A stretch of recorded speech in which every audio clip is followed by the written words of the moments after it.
The sound of glass shattering tore through the music like a scream.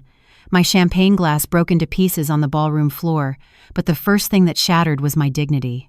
In front of 200 guests, my new daughter-in-law, Claire, raised her hand and slapped me across the face. The sting was nothing compared to her words. An old woman does not need space. Hand me the keys to your apartment. The whole room fell silent. My son Ethan stared at the floor, speechless. Giggles from the bride's friends rippled outward like a small wave that pretends to be harmless until it reaches a shore that has already been eroded. I did not scream. I did not strike back. I pressed my palm to my cheek and held still until the heat in my skin turned into a steady glow. 10 minutes later, a phone call would make sure this wedding could never again be called their happy day. Don't forget to subscribe to the channel and comment where you're watching from. Music tried to climb back up the walls but could not find a handhold. A violinist missed a note. A waiter froze with a tray of crab cakes held at shoulder height like a silver shield. My broken glass glittered at my feet like a constellation that had fallen out of the sky only to be stepped on by rented shoes. I thought of how little it takes to turn a celebration into a courtroom. A single sentence. A single gesture. A single look away from a son who once looked to me for everything. Kindness is not weakness. I repeated the words inside my mouth where no one could see them. They tasted like peppermint and old promises. Claire lifted her chin. Her dress was silk that had learned how to be arrogant. Her friends watched for my reaction with hungry eyes, as if dignity were a cheap dessert. Ethan shifted his weight, and I saw the small boy in him for an instant, the one who used to bring me dandelions, because he said the yard looked lonely without a Sunday. Now he did what so many adults do when virtue carries a cost.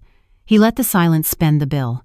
I crouched slowly and collected the largest shard of glass, then the smaller ones, then the impossible dust that sliced my fingertips. I felt the sting and welcomed it.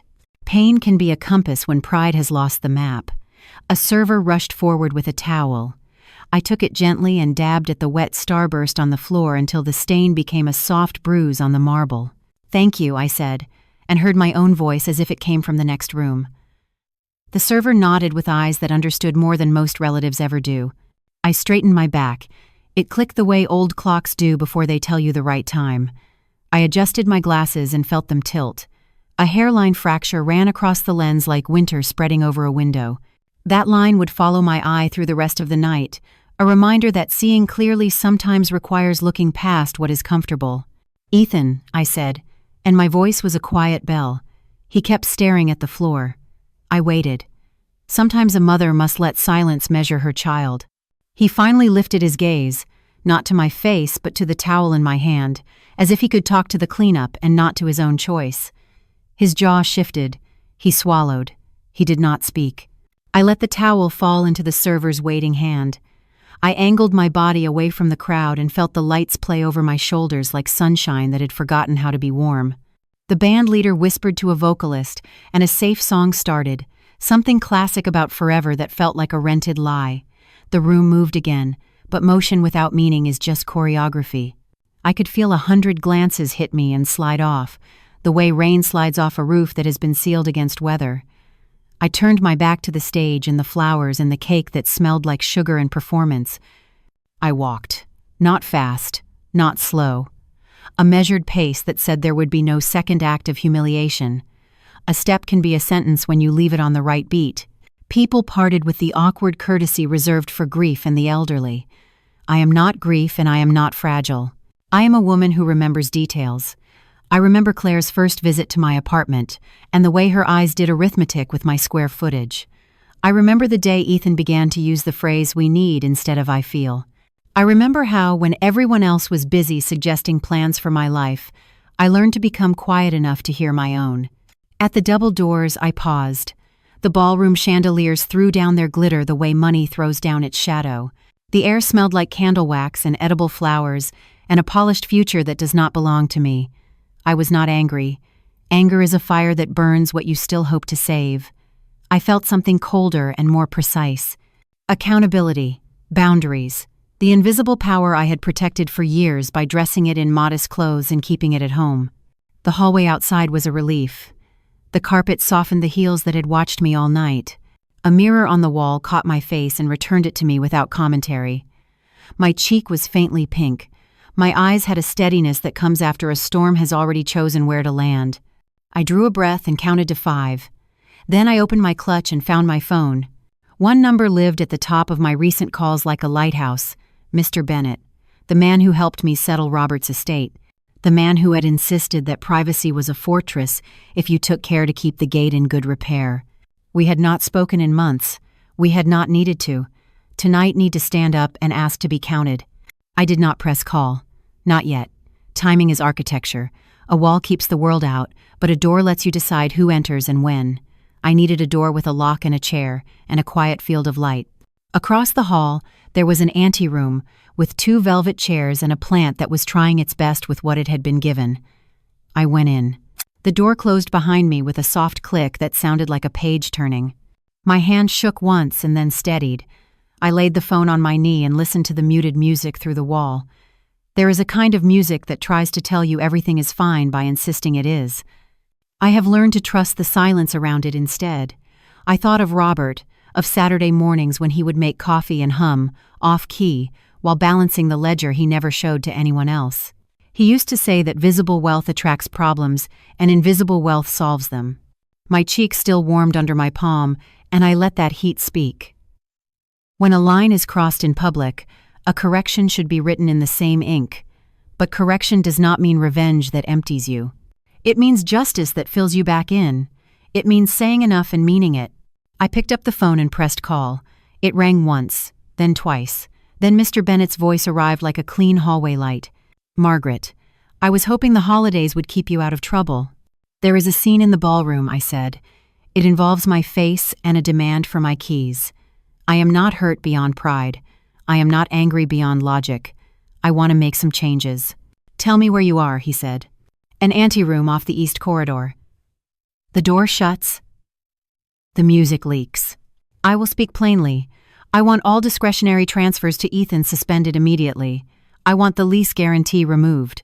I want any pending payments tied to this event canceled if they carry my name in any shadow. "You are certain?" "I am certain." A breath on his end. Then the paper is moving. Then the clack of a keyboard that had ended many small empires built on entitlement.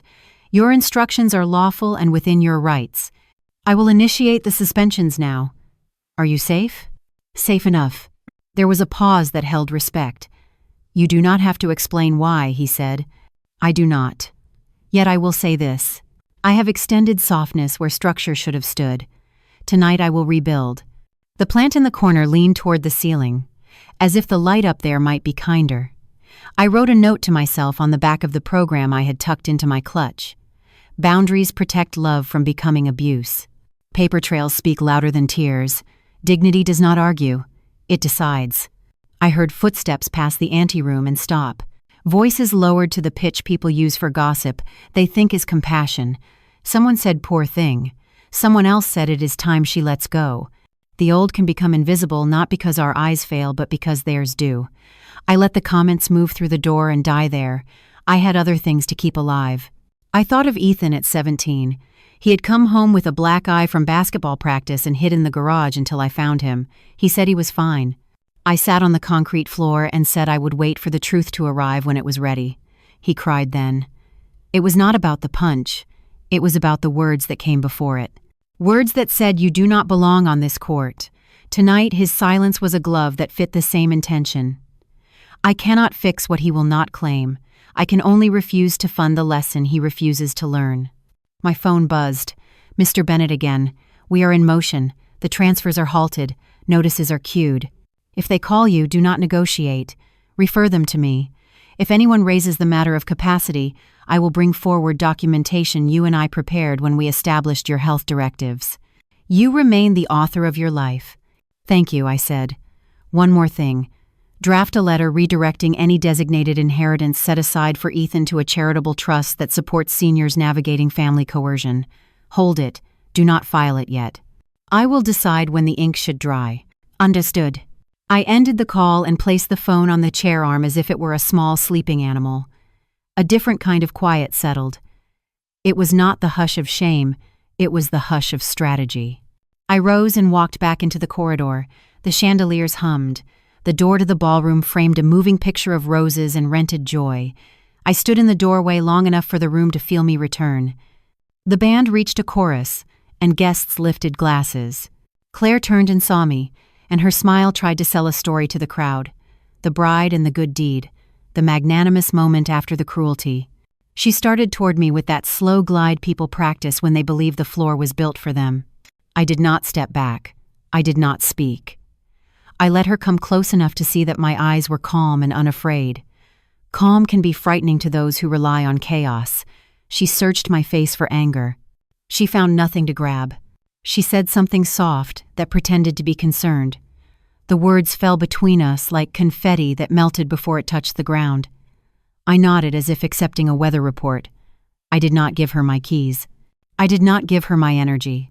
I did not give her the satisfaction of a public scene she could twist into evidence. The best trap is the one you refuse to enter. Ethan edged into my line of sight. He could not hold it. He looked away. There was a time that look would have broken me. Tonight, it set a brick at the foundation of my boundary. A mother can love a son and still close a door. Love without truth is a leash. Truth without love is a blade. I wanted neither. I wanted respect. Respect is earned, even in a family. I made my way along the perimeter of the room. People offered small talk that felt like tissue paper. You look lovely. The ceremony was beautiful. The cake is divine. Words used to fill the air that would otherwise carry responsibility. Near the exit, Joseph stood, the neighbor who never called me anything but Miss Margaret. Even after I insisted, he dropped the formality. His eyes took in my cheek and then moved past it to my posture. He asked with his face if I needed a witness. I answered with a small nod that said not yet. He angled his body toward mine so that anyone approaching would see I was not alone in a world that prefers targets unaccompanied. At the coat check, a young attendant fumbled with a hanger. I did not take my coat. I did not intend to stay long enough to need it. I signed my name on a guest book open to a blank page and let my pen leave a line longer than necessary. A witness does not always wear skin. Sometimes a witness is a single sentence in a place everyone thought was reserved for gratitude and recipe cards. As I turned, I heard the applause that comes when someone makes a toast in a voice that is louder than merit. The words did not reach me clearly. I caught only a phrase about new beginnings. New beginnings do not always require confetti. Sometimes they require a pause and a door and a phone call, and the decision not to explain yourself to people who have already decided not to hear you. I stepped through the doors and into the deeper light of the corridor. The chandeliers were quieter here, as if wealth had learned the virtue of an inside voice. My heels clicked a slow metronome. The air was cooler. My breath evened out. 10 minutes had passed since glass had taught the music how to scream. 10 minutes since a hand had tried to write me out of my own life. 10 minutes since I remembered that I held the pen. At the end of the hall, a side exit opened to a patio where winter roses curled at their edges under strings of white bulbs. I walked out and let the air bathe the heat from my face. A fountain whispered about patience. Water has time, so do I. I sat on a bench worn smooth by other people's moments and let mine arrange itself on my lap with the program and the phone and the small clutch that had carried so many receipts of small kindnesses that had not been noticed. I thought of the women watching from their own screens someday. Women who knew the weight of grocery bags and doctor's appointments and the text that arrives late at night that says, "Sorry, Mom, we cannot help this month." Women who learned how to fold their anger into the laundry and their dreams into recipes. I would tell them this: your boundaries are not a betrayal. They are a promise to the part of you that gets lost when you only serve. Your dignity is not a decoration for your children's milestones. It is the architecture of your life.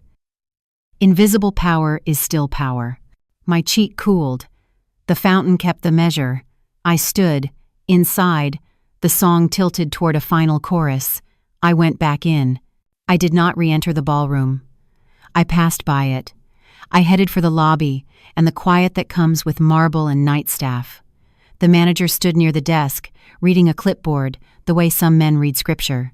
He looked up and smiled the measured smile of hospitality. He did not ask about my cheek. He asked if I needed anything. Not a thing, I said. I already have what I came for. He nodded the way people nod when something important has passed by and they can feel the draft. I crossed the lobby and watched my reflection walk with me in the high windows. She looked like a woman who had learned to stand where she stood. The doors opened, and the night took me in like a long breath. Behind me, music and applause and the careful arrangement of joy. Ahead of me, a car and a road and a calm that felt like a promise kept. I did not think about what would happen in an hour when notices landed, or in a day when explanations were demanded. Learning has a price. Tonight I was done paying for it for anyone else. On the curb I paused. The valet hurried forward. I gave him a small smile and asked him to wait. I wanted one more minute with this exact air. I wanted to remember how resolve feels before the world begins its bargaining. The minute passed. He returned with my car and handed me the keys with a respect that did not need a lesson. I drove away while the lights in the rearview mirror turned into a ribbon of gold. Somewhere behind me, someone laughed too loudly. Somewhere behind me, someone pretended not to notice a bill. Somewhere behind me, a young woman admired her ring, while an older one remembered that rings can be circles that bind or halos that blind. The road ahead opened with patient clarity. I set my hands at 10 and 2 and breathed. My face no longer burned. My heart no longer argued. There is a particular quiet that arrives when you stop asking for the thing that must be chosen freely. Respect. In its absence, you choose your boundary instead. And that choice, I have learned, is the first real kindness you give yourself. I adjusted the crooked line across my glasses. The crack Claire's slap had left as a scar across my vision. The world bent slightly at the edge of the fracture, as if even the glass wanted me to remember what had just happened. The sting in my cheek was still there, but my mind wandered elsewhere, pulled backward by years that no chandelier could outshine. The image came so vividly that I could smell the grass that clung to Ethan's graduation gown.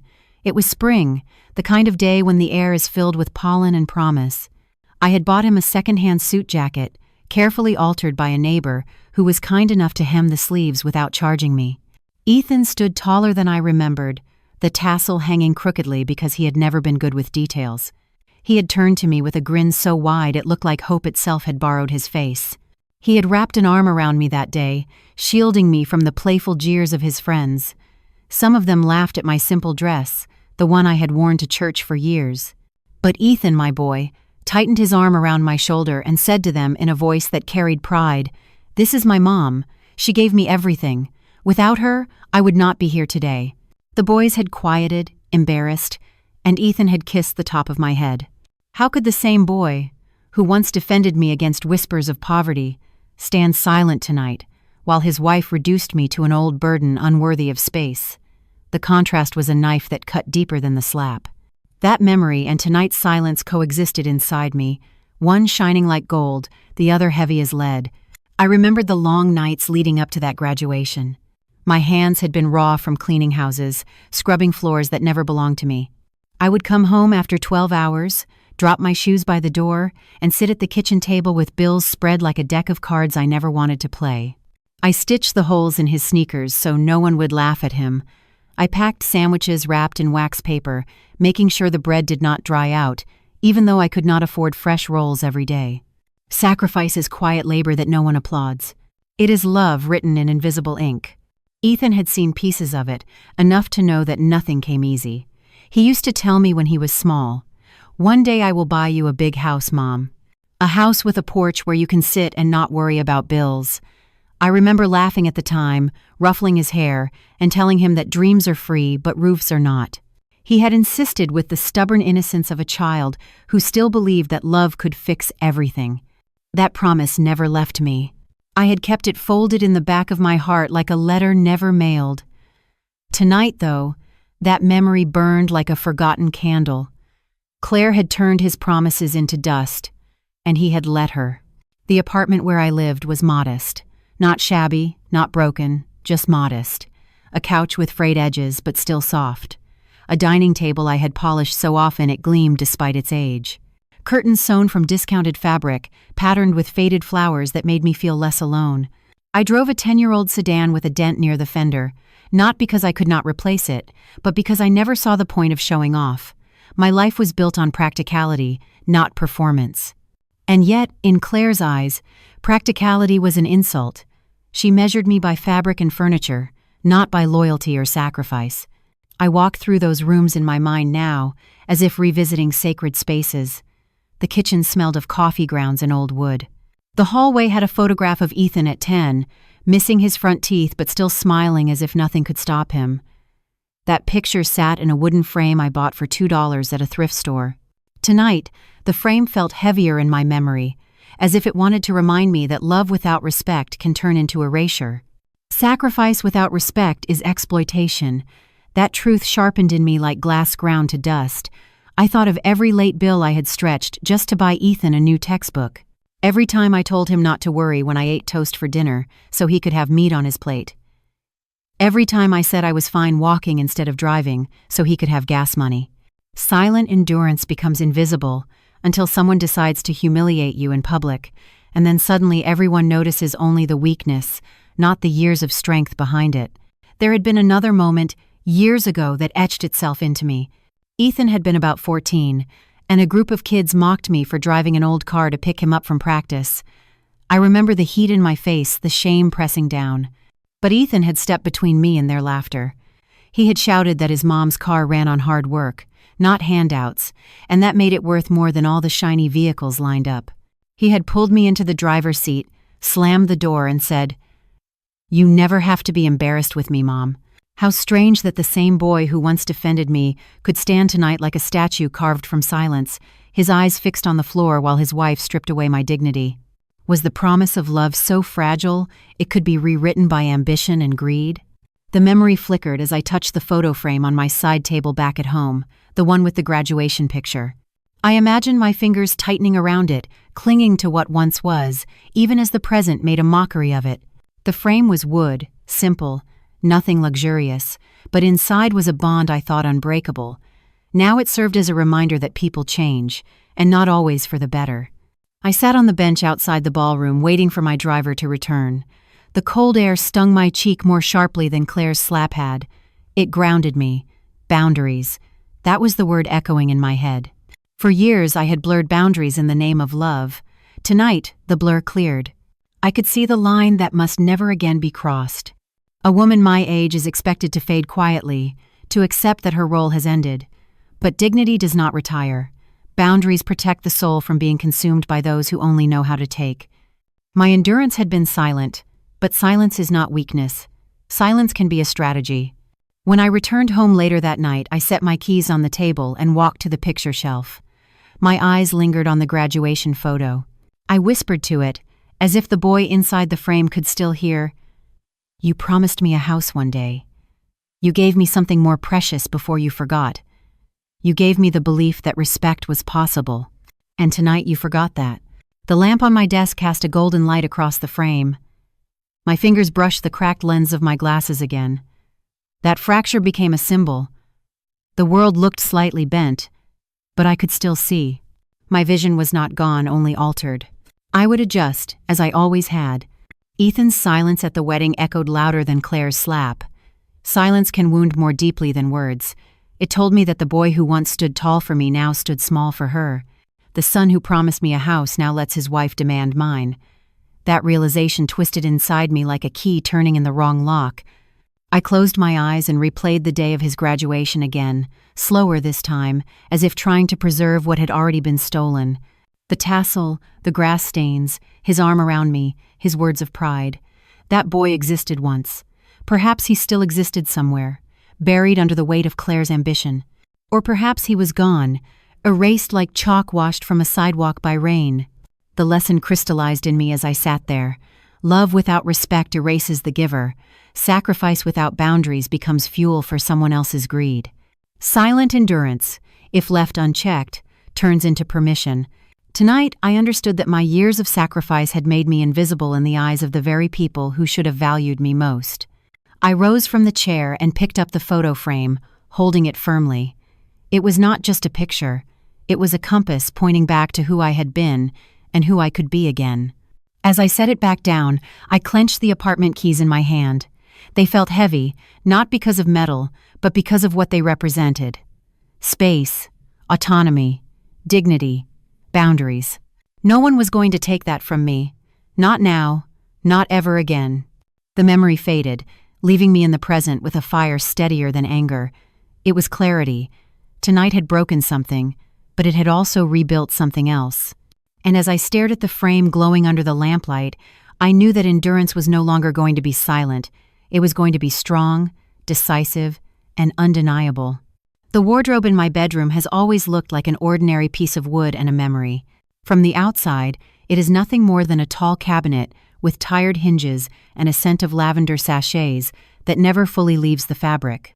Inside it holds my coats, the winter scarf Robert bought on a road trip, and behind them a small door that blends with the backboard if you are not looking for it.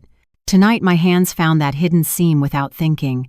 I slid the coats aside and pressed the panel until it clicked with the soft obedience of a secret that has been patient for years. The safe blinked awake in a dull green. I had chosen this model not for its price but for its silence. It does not whir. It does not beep a little melody that tells the house it is opening. It simply lights a modest circle and waits for the code. My fingers moved over the numbers smoothly as if my muscles remembered what my mind had set aside. I lifted my cracked glasses with a knuckle and watched my own reflection bend across the safe door. A woman with a pink cheek and a steady mouth. A woman who had decided to step out of the old script. When the door released, I smelled paper and ink and the faint mineral scent of the tiny desiccant packet I always forget to replace. Inside were envelopes tied with plain cotton string and a small metal tin that used to hold mints. The tin did not hold mints now. I took the top bundle and set it on the dresser where the lamplight could pour itself across the pages. Then I reached for the pen I keep in the same drawer as my wedding ring. The ring stays there because the memory is enough. The pen comes out because memory by itself changes nothing.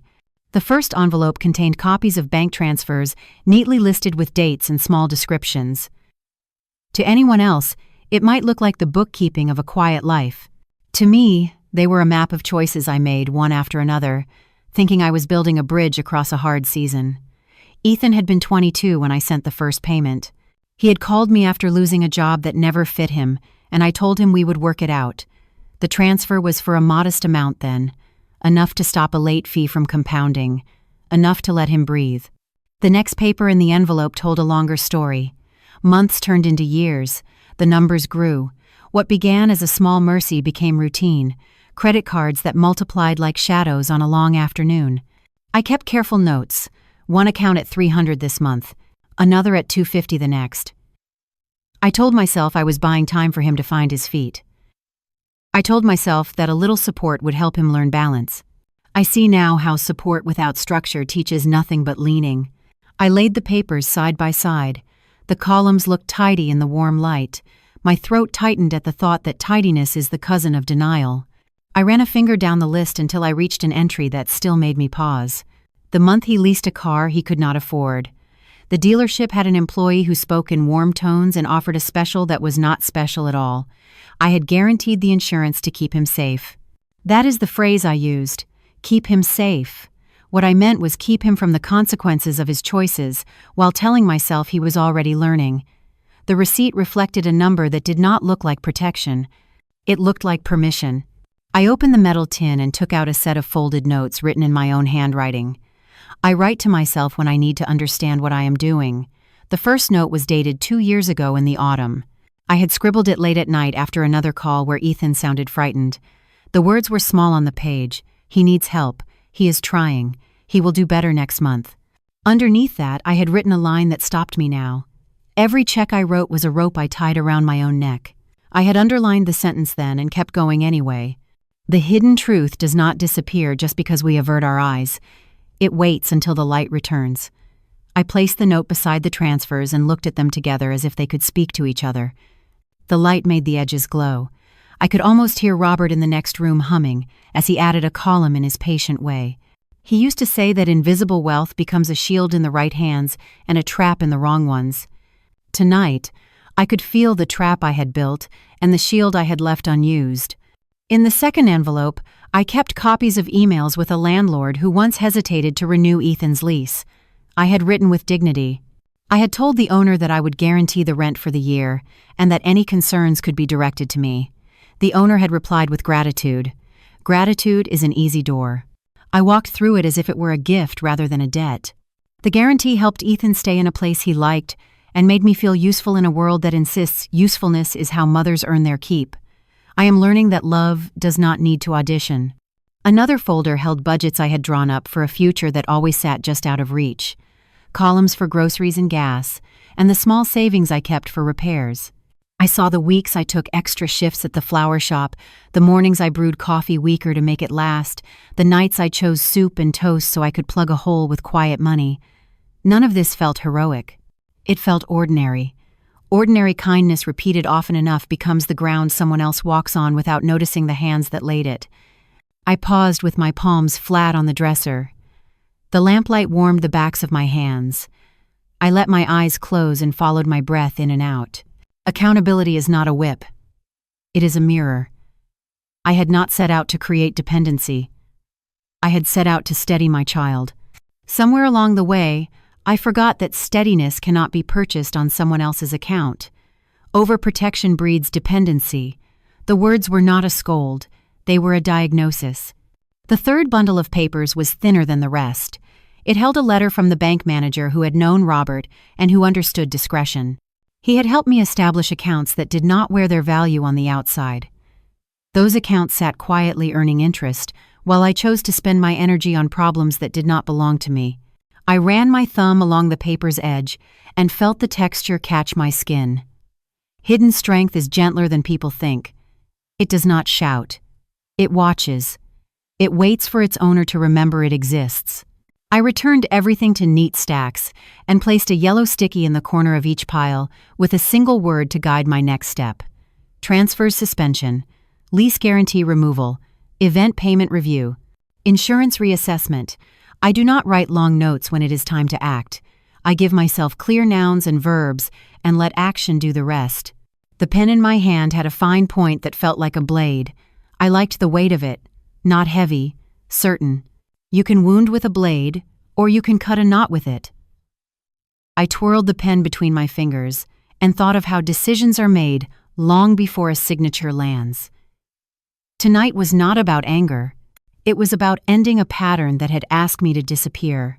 Mothers are not endowments for adult children. We are not backup plans.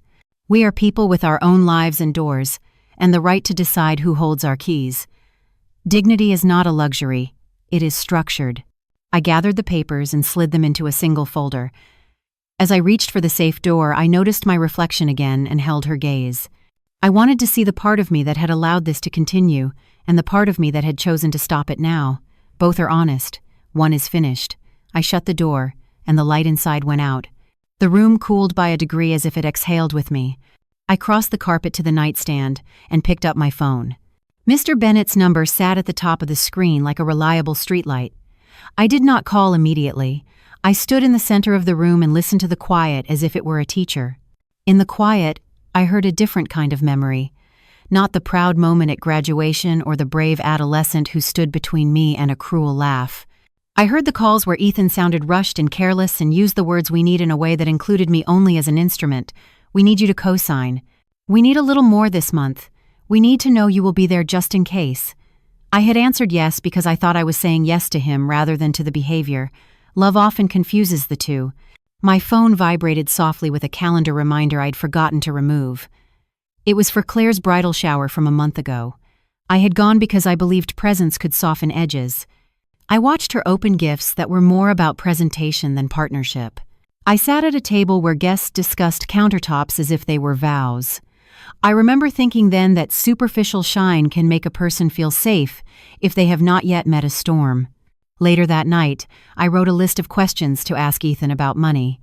I did not ask them. I wanted peace more than clarity. When you choose peace over truth too many times, you end up with neither. I sank into the chair by the window and let the streetlight fold a thin gold line across the floorboards. The neighborhood was quiet. A bus hissed at the corner and moved on. Somewhere a dog barked once and decided it was not worth repeating. I held the phone and felt the weight of the years settle into their proper place. Not as a chain, as a foundation. I had loved my son with everything I had. I had done more than most would guess, and more than some would advise. That love did not have to continue in the same form to remain true. I pressed the call button and brought the phone to my ear. The ring rolled once, twice, then the line connected. Margaret said Mr. Bennett, and I could hear the low hum of his desk lamp inside his voice. "Are you all right?" "I am safe," I said. I need to review and change the support I have been providing to Ethan. I have documents in front of me. I want to begin with the immediate suspension of the monthly transfers. I also want to remove myself as guarantor on his lease and cancel any pending payments tied to the event this weekend that rely on me for settlement. He did not interrupt. He did not ask for a backstory. He has always been efficient in ways that feel like respect. Say the list one at a time, he said, and I will confirm each step. Transfers first, I said. Suspend all discretionary payments routed from my personal account to Ethan's accounts effective now. I paused as he typed. The small clatter was strangely comforting. It sounded like closure written as a verb. Confirmed, he said. Next. Lease guarantee removal, I said. Notify the landlord that my guarantee will not be extended. Provide the contractual notice required. 30 days is standard unless otherwise specified. Understood, he said. And the event payments? Any payment instrument or guarantee that bears my name for the wedding celebration needs to be reviewed and withdrawn if legally permissible. I will accept any fees associated with lawful cancellation. I want no further responsibility for costs incurred by Ethan or Claire. There was a brief quiet on the line that felt like admiration disguised as professionalism. He said that it can be executed. I will prepare notices. If someone contests, we will handle it. Do you anticipate resistance? Yes, I said. Do not engage if they attempt to argue through me. Direct all contact to you. I will not negotiate my boundaries in a hallway crowded with emotion. Good, he said. Do you want to address long-term plans tonight? Not tonight, I said. Tonight is about stopping the bleeding. Later we will discuss a trust structure that aligns with my values. I am considering support for seniors dealing with coercion inside their own families. Hold that thought for me. I will, he said. We ended the call with a simple good night. When I set the phone down, a new kind of quiet took the room. It was the quiet that follows the final stitch on a seam you have mended again and again, and finally decide to reinforce with proper thread. I let my shoulders relax and felt the smallest tremor move through me as if the weight of a habit were leaving. I walked to the kitchen and filled a glass with water. The faucet sputtered for a second, then flowed smoothly. I watched the way the stream caught the light and made a clear rope of itself before the glass swallowed it. I drank and felt the coolness settle inside. Small tasks can anchor big decisions. I rinsed the glass and placed it upside down on a towel as if even the dishes should understand we are starting over. In the living room, the couch waited with its familiar sag that fits my back perfectly. I sat and let the cushions know I was not a guest here. This home holds my life and my stories. No one gets to claim it with impatience or inheritance. I touched the wooden frame of Ethan's graduation photo and decided it could stay exactly where it was. Memory has earned its place. Entitlement has not. I wrote 3 lines on a card and tucked it into the mirror on the hallway wall where I would see it every morning. Accountability protects love. Overprotection breeds dependency. The hidden truth is not kinder for being hidden. The card looked small and brave against the edge of the frame. Before bed, I returned to the wardrobe and pulled the doors closed. The scent of lavender wrapped the air again. I pressed the panel until the small door nestled into its place and the seam vanished. The safe light was off. The room was ordinary. That is the blessing of a plan that does not need to announce itself. Invisible power remains invisible until you decide it is time for it to act. I climbed under the quilt Robert, and I chose years ago at a yard sale because it felt like a field you could sleep under. I set the phone on the nightstand with the screen face down. Then I turned off the lamp and let the dark gather like a friend who knows when silence is the right answer. My cheek no longer ached. The crack in my glasses would still be there in the morning. So would my resolve. And when the sun reached across the floor tomorrow, I would walk to the wardrobe and open it only to retrieve what I needed next. Not to justify, not to plead, to proceed. The morning after the wedding sat heavy in the air, the kind of morning where silence feels louder than any storm. I brewed my coffee the way I always do, 2 spoonfuls measured carefully, as if ritual could keep chaos at bay. Yet even as the smell filled the kitchen, I could not escape the thought of Claire's hand on my face and Ethan's silence pressed into the ballroom floor. My apartment seemed smaller than usual, its walls too intimate for thoughts that had grown sharp overnight. I needed air, not the recycled kind from vents, but the kind that moves, leaves, and carries voices down a street. So I walked out onto the shared hallway. the one lined with potted plants and faded carpet where neighbors exchanged nods more often than words. As I locked my door, a paper fluttered against my foot. At first, I thought it was just another advertisement left by someone too eager to sell, but when I bent to pick it up, my stomach tightened. It was a real estate flyer, bright and glossy, with pictures of apartments that looked suspiciously like mine. The hallway light flickered once. My fingers held the paper long enough for the ink to feel like it might burn through my skin. And that is when Joseph, my neighbor from 3 doors down, cleared his throat. He was a man who rarely spoke unless it was about baseball or the weather. His voice carried the wear of someone who has lived long enough to see patterns and call them what they are. "Morning, Miss Margaret," he said, his cap tilted back just enough to show the seriousness in his eyes.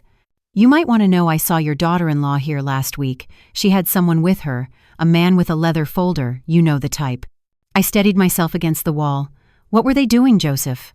"They were looking at your apartment," he said slowly. She walked him through like it was already hers to show. She pointed at the windows and said plenty of light. She opened the cabinets and said, "Good storage."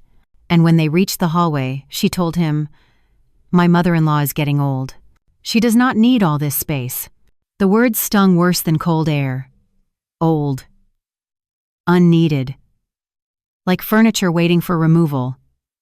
My heart clenched. But my face did not change. I had learned long ago that you can hold pain still, until it becomes a tool. Joseph scratched the side of his face as if unsure whether to continue. "She looked at your apartment like a prize, not a home. That is what bothered me. Some people see walls, others see trophies." I folded the flyer and slipped it into my pocket. "Thank you for telling me, Joseph. Not everyone would." He nodded, his voice dropping lower. "That is not all." She stepped into the stairwell and made a call.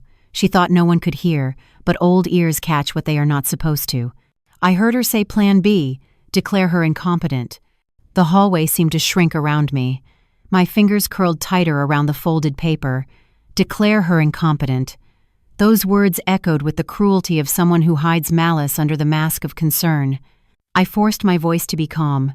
"You are certain that is what she said?" "I am," he replied. I did not want to believe it, but I know what I heard. A silence stretched between us, thick and heavy. Then Joseph added softly, "You deserve better than to be plotted against by your own." I thanked him again, and this time my voice was rougher, edged with a gratitude I could not fully express. When he turned back toward his door, I remained in the hallway, staring at the carpet's faded pattern. The flyer weighed in my pocket like proof. Back inside my apartment, I set the flyer on the table beside the photo frame of Ethan's graduation. The 2 images mocked each other, the proud boy with his tassel and the glossy print of a future where my home was nothing more than a transaction. My hands shook, not from fear, but from clarity. Greed wears the mask of care. Claire had smiled at me often enough, brought flowers once or twice, spoken sweetly when Ethan was near. But underneath was calculation, cold and sharp, waiting for the moment I would be pushed aside. I brewed another cup of coffee, though I barely tasted the first. Routine has a way of steadying nerves. As the machine gurgled, I replayed Joseph's words. Plan B, declare her incompetent. The phrase rattled in my chest like loose change in a jar. It was not only betrayal, it was a strategy. She was not impulsive, she was deliberate. And if she was deliberate, then so must I be. I sat at the table and smoothed the flyer flat. My apartment's layout stared back at me as though already up for bidding. I traced the outline with my finger. These walls held more than furniture. They held my late husband's laughter, the nights of helping Ethan with homework, the mornings of quiet prayers over bills that somehow got paid. This was not just space, it was my story. And no one was going to write me out of it. My phone buzzed on the table, breaking my thoughts. A notification. Mr. Bennett had responded to my late call with a message. "Let us meet tomorrow. There is much to discuss." The timing was precise, almost poetic. I touched the screen and whispered to myself, "Sometimes justice arrives in small vibrations." As I prepared for the meeting, I could not help but think about the lessons hidden inside this moment. Overprotection had bred dependency, yes, but greed had bred entitlement. Sacrifice without boundaries had become exploitation, and now manipulation wanted to wear the costume of care. I felt the truth settle deeper. when people try to erase you, it is not because you are small. It is because your presence reminds them of what they cannot control. The rest of the day unfolded slowly, each hour marked by thought rather than action. I walked through my apartment, running my fingers along the bookshelves, the kitchen counters, the window ledges. Every corner whispered history. Every scratch in the wood held a story. Claire saw a prize. I saw a home. That difference was everything. In the evening, I sat on the couch and let the city lights filter in through the curtains. My hand brushed against the graduation photo again. Ethan's smile looked back at me, untainted by silence or complicity. I whispered, "One day you said you would buy me a big house. Instead, you let someone try to take the small one I built." The bitterness in the words hurt, but bitterness has its uses. It clarifies, it sharpens. It reminds you that dignity is not given, it is guarded. Night deepened, and with it, resolve. I took the flyer, folded it once more, and slipped it into my folder of documents. Evidence.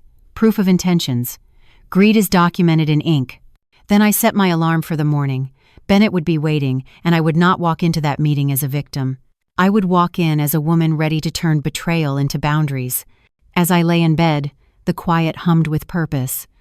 I closed my eyes and let the words steady me. Greed wears the mask of care. I would remember that. I would remember Joseph's weathered voice telling me the truth. And I would remember that behind every false smile there is always a shadow waiting to be exposed. The next day would begin a different chapter. Tonight, though, I slept with the flyer beside my documents and the photo of Ethan where it always had been. Between the two lay the distance between who I raised and who he allowed himself to become. I drifted off with one thought echoing inside me.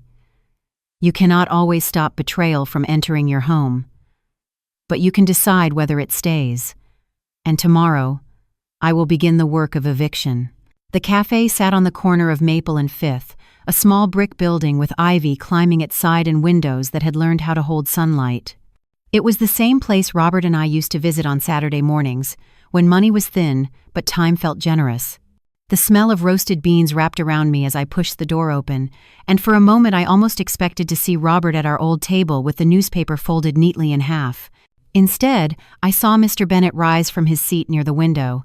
His gray suit looked slightly too warm for spring, but the man had always dressed as though he were prepared to step into a courtroom at any moment. "Margaret," he said, his voice carrying the weight of years we both respected. "You look steady. That is more than I expected after your message." I smiled faintly, sliding into the chair across from him. "Steady is not always a reflection of peace," I answered. "Sometimes it is simply a necessity." The waitress approached with her notepad, but Bennett waved her off with a nod. "She already knows my order," he said. "Black coffee, no sugar, the same since I was 25. Then he turned to me. "And you." "I will take the house blend with cream," I said. "Old habits deserve a seat at the table too." When she left, I leaned forward, hands folded on the wooden surface that bore the scratches of countless conversations. Bennett's eyes sharpened. "Tell me what happened." I told him everything. The wedding, the slap, the demand for my keys, Ethan's silence, Joseph's warning, the flyer in my pocket. My words moved slowly, measured, because dignity does not rush. By the time I finished, Bennett's coffee had cooled, but his expression had not. "They are bold," he said finally, his tone edged with quiet outrage. "Bold and careless." "Careless, perhaps," I replied, "but calculated too. Claire hides her ambition behind politeness when she needs to. Now she has Ethan echoing her silence." He rubbed his chin. "I have handled cases like this before. You would be surprised, Margaret, how often children try to declare their parents unfit just to speed up inheritance." The words landed like a stone in still water. I had thought my story was bitter enough, but to know it was not unique made the bitterness spread. "How did those cases end?" I asked. "Sometimes with heartbreak," he said. "Sometimes with justice. It depends on how prepared the parent is. Those who wait until the accusation comes often lose more than property. They lose their voice in the matter. But those who prepare quietly, who lay down paper trails and boundaries, they hold their ground." I thought of the safe in my wardrobe, the folders labeled in my careful handwriting. The note that read every check I wrote was a rope I tied around my own neck. My preparation had not been perfect, but it was real. I looked Bennett in the eye. "I will not wait for them to strip me of my voice." "Good," he said firmly. Then we will not treat this as a family quarrel. We will treat it as a legal defense. If they want a war, let us fight it in court. The waitress returned with our drinks, setting them down with the kind of smile that does not intrude but still acknowledges presence. I stirred my coffee, watching the cream swirl into dark spirals before fading into brown. Patterns dissolve if you wait long enough, so do illusions. Robert always liked this corner table, I said softly, almost to myself. He said the light here made even hard conversations seem manageable. Bennett nodded. Light reveals things we would rather leave hidden. That is why it unsettles people. We sat in silence for a moment, listening to the hum of the cafe. Around us, people tapped on laptops, whispered over muffins, laughed into phones. Life moved on without noticing that at this small table, two people were mapping the defense of dignity. I took a sip of coffee, its warmth steadying me. Tell me what I need to do, I said. First, he answered, keep every document. Copies of transfers, letters, and receipts. Do not discard even a grocery note if it connects to the support you provided to Ethan. Second, prepare a statement of health from your physician. If they attempt to declare you incompetent, we will answer with certified clarity. Third, establish a living trust for your assets. That way, control remains with you, not with their expectations. I wrote his words down on a napkin, each line clear and unflinching. My handwriting wavered at first, but steadied as the list grew. Documentation. Health. Trust. Bennett leaned closer. Do not speak of this to Ethan or Claire yet. Let them reveal themselves fully. Your silence will be your shield. Silence has always been my shield, I murmured, but now it will also be my sword. His eyes glinted with approval. Margaret, true family is chosen by respect, not blood. Sometimes blood betrays while respect defends. The words sank into me with the weight of truth. Respect is the currency that cannot be counterfeited. Ethan had once paid me for it freely. Now he withheld it as though it cost him too much. But here, across from me, was a man offering it without demand. A reminder that allies appear where love falters. We finished our drinks in thoughtful quiet. When the bill came, I reached for it, but Bennett placed his hand over mine. Allow me, he said. Consider it a small down payment on the work ahead. His palm was warm, his grip steady. Our hands lingered just long enough for sunlight to fall across them. In that moment, the cafe window turned our handshake into a photograph. Strength meeting resolve, lit by a sun that did not care about greed or betrayal, only about clarity. As he slid the receipt across the table, I tucked the napkin with my notes into my bag. I felt heavier and lighter at the same time, as though preparation adds weight but removes burden. When we rose to leave, Bennett touched the brim of his hat with an old-world courtesy. Tomorrow, he said, I will draw up the documents. Trust me, Margaret. We will not let them write your story for you. Outside, the afternoon stretched wide, the sky brushed with pale blue. I stepped onto the sidewalk and drew in the city air. Cars passed, horns sounded, and children tugged at parents' sleeves. Yet inside me, a different kind of quiet had settled. The quiet that comes when you realize you are not standing alone anymore. I walked home slowly, the sun following me down the block. Each step felt anchored. Each breath carried a lesson. Allyship is not always found in family. Sometimes it is found in respect. Sometimes the hand that steadies you is not the one that raised you, but the one that listens to you without judgment. At my apartment door, I paused. The flyer from the realtor still lay on the table inside. The graduation photo still stood on the shelf. Between them, I had felt torn. Now I felt resolved. I would keep both where they were, one as evidence, the other as memory, and between them, I would build a wall of boundaries no one could trespass. The evening passed in its usual rhythm. I cooked a simple meal, watered the plant near the window, and folded laundry with deliberate care. Yet everything felt different, touched by the knowledge that steps were being taken. That dignity had allies beyond its own endurance. Later that night, as I placed the day's clothes into the hamper, my phone buzzed with a new message. A scanned receipt from the cafe, sent by Bennett, with a note beneath it. Tomorrow we begin. Signed, Yay, Bennett. I smiled at the screen. A bill for coffee turned into a marker of solidarity. A receipt became a promise. I set the phone down on my nightstand and turned off the lamp. Darkness folded around me, gentle and sure. Sleep came easier than it had in days. Because now I knew the fight ahead was not mine alone. True family is chosen by respect, not blood.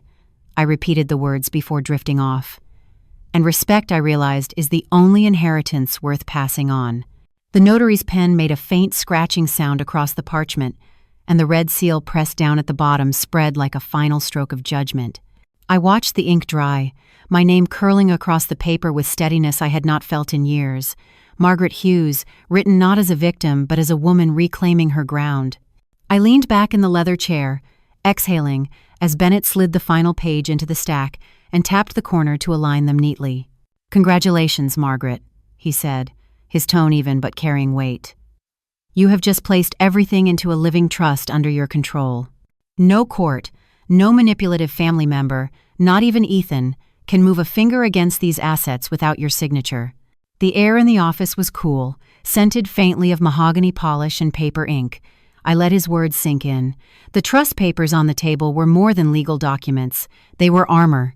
They were walls no ambush could climb. I closed my eyes for a moment, seeing the past flash like a slideshow. The humiliation on the ballroom floor. The sound of Claire's laugh. Ethan's silence. Then the voice of Bennett now, grounding me in the present. "Appearances deceive, Margaret," he reminded me. "You hold the winning cards." It struck me, because for years I had played the role of the modest widow who drove an old car, wore second-hand sweaters, and clipped coupons at the grocery store. To the outside world, I was forgettable. But here, under the steady office lights, the truth had been laid bare. I was not fragile. I was prepared. I thought back to Robert, to nights when we stayed up with ledgers spread across the dining table, his voice steady as he explained compound interest and investment portfolios. He used to say, "Invisible wealth is the safest fortress." Now I understand fully. He had not been building a fortune for display.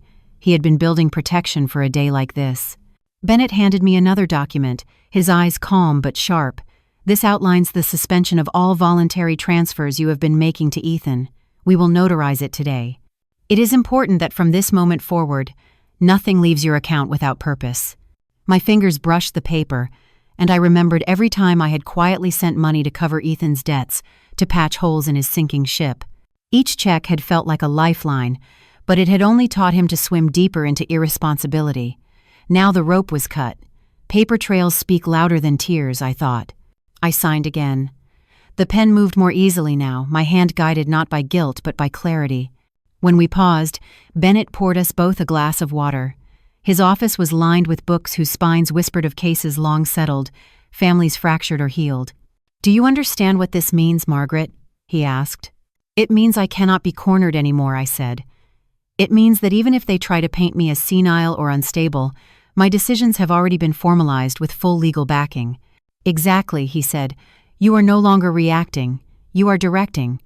And when the day comes, and it will when they realize their path is blocked, the law will speak for you." I held the cool glass, watching condensation bead down its side. Justice is not loud. It does not always arrive in applause. Sometimes it comes quietly, with a red stamp on parchment, and that is enough. The hours passed with more documents, each one a thread weaving into a stronger net. Deeds for properties I had almost forgotten I owned. Certificates of stock accounts I had tucked away and ignored. Rental agreements from the office building Robert had invested in decades ago. Each file slid across the table until the picture became clear. The apartment Claire lusted after was only a small fraction of the whole. It was humbling and empowering all at once. To them, I was an obstacle blocking their path to one modest piece of real estate. In reality, I was the guardian of an entire foundation of assets. That truth would one day crush their delusions. Still, I kept my face calm, my voice even. "This is not about revenge, Bennett," I said. "It is about boundaries." He smiled slightly. "Justice and boundaries often look the same from the outside. What matters is your intent, and I believe yours is clear." By late afternoon, the pile of paperwork stood tall, sealed with stamps and signatures. The last step was the notary sliding the final document across to me. Her hand was steady as she pressed the red seal down with a click that echoed louder than it should have. In that sound, I heard finality. I heard protection. I heard Robert's voice reminding me that foresight is love in its truest form. We packed the folders into a steel case, and Bennett locked it with deliberate care. "These will stay in my vault," he said. "Copies are already secured digitally. Unless you authorize it, no one can touch them." I nodded, standing. My legs felt both tired and strong. "It is a strange sensation to fight battles sitting at a desk," I said. "Paper trails," Bennett reminded me, "outlast fury. They carry weight in ways fists never can." Outside, the city lights had begun to bloom. I walked to the elevator with the case under Bennett's arm. The doors closed with a soft sigh, and in the mirrored wall I saw myself not as an old woman diminished by cruelty, but as a strategist preparing for battle. When the elevator doors opened into the lobby, the day had fully surrendered to evening. I stepped out into the chill, inhaling air that felt fresher because it was mixed with determination. My path ahead was not about pleading for respect anymore. It was about commanding it through action. Walking home, I thought of Ethan. I thought of the boy who once promised me he would buy me a house bigger than I could imagine. Now he had allowed someone else to belittle me in public for the keys to a modest apartment. But the lesson I had signed into law today was this: love without respect is dependency, and sacrifice without appreciation is exploitation. At my door, I paused, fishing out my keys. They felt different in my hand now, not as objects Claire coveted, but as symbols of agency, control, boundaries. Inside, I placed the keys on the table and sat for a long moment in the quiet. My reflection in the window looked back at me with steadier eyes. Tonight I had locked away not just my wealth, but my fear. The phone rang once, startling me. I picked it up to hear Bennett's voice. "The files are secure," he said simply. "Sleep well, Margaret. You have done more today than most people manage in a lifetime." After we hung up, I stood and turned off the lamp in my living room. The apartment plunged into shadows, the documents now beyond my walls, locked in places greed could never reach. In that darkness, I felt something bloom inside me. Not bitterness, not vengeance. Resolve. "Paper trails speak louder than tears," I whispered into the night. "And tomorrow they will learn that truth." The first crack in their carefully painted world came not with thunder, but with the quiet ping of an email. I was sitting at my kitchen table with a cup of tea when I imagined Ethan at his own table, scrolling through his phone, the morning light catching his tired eyes. He would have seen the subject line from my financial advisor: transfer suspended. Inside, it explained that the monthly assistance I had provided was officially terminated, all accounts closed, all guarantees withdrawn. I did not have to witness it to know how his jaw must have clenched, how his hands must have trembled. I had kept him afloat for years without his knowledge, but now the current would take him where it was always meant to. Dependency, I realized, is the seed of downfall. My phone rang within minutes. His name flashed on the screen. For a moment I let it ring, watching his name blink, a reminder of the boy I once carried in my arms. Then I answered, steadying my breath. "Mom, what is this?" he snapped, his voice sharp and panicked. "The email says no more transfers. That money pays our rent, the car, everything." I let the silence stretch, the kind that forces truth to rise. Finally, I said evenly, "Love is not measured in checks, Ethan. Learn the difference." He laughed bitterly, a sound that did not belong to the child I had raised. "Don't give me that. For years you have been our safety net. What are we supposed to do now? Without you we have nothing." The words stung, not because of their anger but because of their nakedness. They revealed what he truly saw when he looked at me.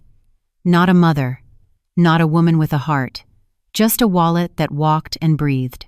"So that is what I am to you?" I asked quietly. "A walking wallet." There was a pause, then his temper betrayed him. "Yes, that is exactly what you are. You think we cared about your old apartment. You think Claire wanted Sunday dinners with chipped plates. We endured it because of what you could provide. Now you want to cut us off and play the victim." His confession hung in the air like smoke from a fire that cannot be put out. I could hear Claire in the background whispering frantically, trying to quiet him, but the truth had already escaped. "Ethan," I said, my tone cold but steady, "I raised you to understand that respect is not bought. You were supposed to learn that dignity cannot be traded for comfort, but you chose to sell both." He tried to backpedal, his voice cracking. "Mom, I didn't mean..." But I ended it. My finger pressed the button, and the line went dead. The sound of the call ending was sharper than any slap. It was final. The phone slid from my hand onto the table with a dull thud. For a long moment, the apartment was filled with nothing but silence. I stared at the phone, at the dark screen that reflected my face to me, calm but no longer sorrowful. There was power in ending a call when the truth had already been spoken.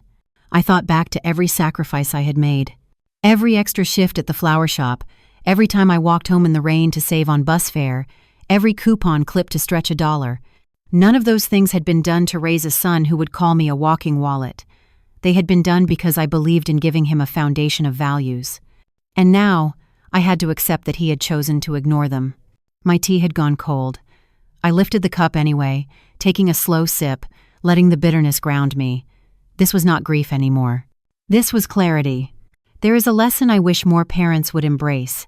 Sacrifice without respect is exploitation.